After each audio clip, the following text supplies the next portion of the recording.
and I have supported Salvation Army for the last 8 years. We always donate a basket.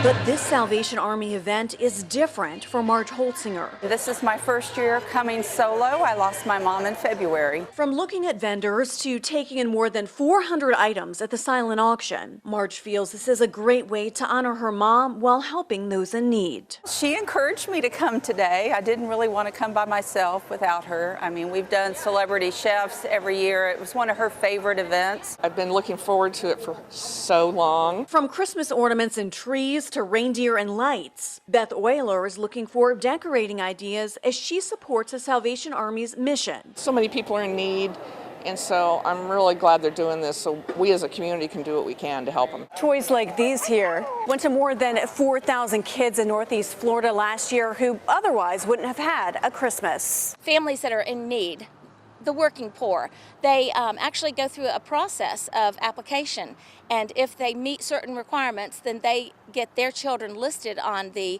Angel Tree program. A program Marge supports in memory of her mom. So I think she'd be happy that I came.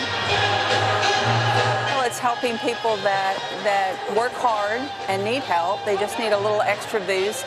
So it's a feel-good outing.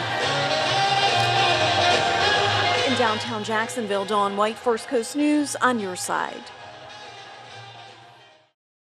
Hold there for a second, Karen. Front of Mark, please. When we were working on casting, I said to the team, let's just see. Director and producer Roxana Lewis And action. wanted the opportunity to make her movie real. There's space for everyone. Will you give me the opportunity to see if we can find folks in the community who are on the spectrum?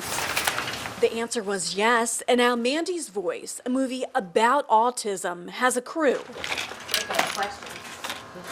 and cast And action. who are mostly on the autism spectrum, and it's believed to be the first movie ever to have this authentic representation. We want this to open doors for teams of people to work together and communities to embrace working with people who maybe we used to look at them and us. One of those people is the lead actress, 24-year-old Rachel Barcelona. As you can tell, I'm very verbal, but I was non-speaking up until 5 years old, so this is very personal for me, and I just love tapping into that inner child. And Rachel is showing what those with autism can tap into.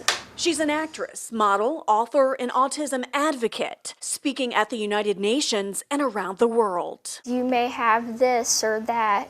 It doesn't make you any less capable than someone else. I hope that it brings more acceptance for people with and without autism. Those behind and in front of the camera hope Mandy's Voice opens doors for those with autism in the film industry and also in society. We're also speaking quietly to individuals saying, you matter. We hear you, we see you, and our love is with you. We're not alone. We can do anything we set our mind to, and especially for parents to know that just because we have a disability, we are capable of anything, really. We shouldn't let it hold us back. Cut. In Avondale, Dawn White, First Coast News, on your side. The excitement for Bears football starts with shrines like this one here at Jerry J's in Blackshear. And it extends all the way here to the football field with a ton of support from the community. In a small town, what you do is you go to high school sports. We'll have a lot of customers come in here on Friday nights, and they'll just be all decked out in their blue and white. For Jerry J's night manager, Cheyenne New. It's awesome how you see people reacting. It's awesome to see the support as a Pierce County High School grad herself. Our community is really focused on football and sports in general. I'm overwhelmed with the amount of support everybody gives the football team. It's always exciting, starting a new year. Senior Luke Bennett has talent on both sides of the ball. All right, we're money. Playing both wide receiver and cornerback. A little bit more exciting this year. We just came back from a state championship win, first time ever in school history. It was a really big deal for the community, for the school. It's unreal. I mean, we travel, our fans travel. There's no fans like ours. They're just working hard. You just want all their dreams to come true. Denise Bennett is Luke's mom. I've grown up with it. I'm a football mom. I think this community really surrounds itself at the games.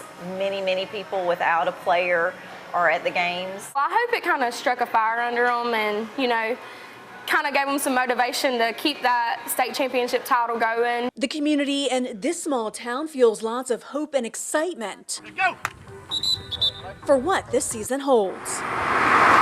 Luke's mom said she would like for them to repeat as state champions, but she doesn't want them to feel pressure. In Blackshear, Dawn White, First Coast Sports. I'm in the roofing business, so may have picked it up from a customer. James Owen is only 41 years old. So I'm having to remind myself to kind of learn to breathe. Because he's here at UF Health Jacksonville's North Campus battling COVID-19, wishing he got vaccinated. But now that I have had the full cycle of symptoms, I would definitely have opted to get it. Here at our North Campus, we're almost completely full of COVID patients and running out of space, frankly. Director of Infection Prevention Chad Nielsen says the real limiter is staffing. As staff become more burned out during another wave of COVID, that's what's really going to put our patients potentially in risk. Nursing manager Amy Doyle says this wave of COVID-19 is the worst she's ever seen. The patients are younger. We're getting more patients in faster every day than the last two surges. Now just working the normal 3 12-hour shifts a week is very taxing emotionally, physically, and everything. This is what James wants people to know as he continues his road to recovery. It can happen to any of us. I'm usually the big strong guy and everything. Well, I thought I was. This virus doesn't care who you are. It will jump on you quickly. Just not Tim. Healthy in the prime of life. 1748 Bakehouse co-owner Kurt DeRizio couldn't believe the news. One of his former employees was gone, dead from COVID-19 at just 40 years old. Yeah, it was really shocking, and it happened, quickly too.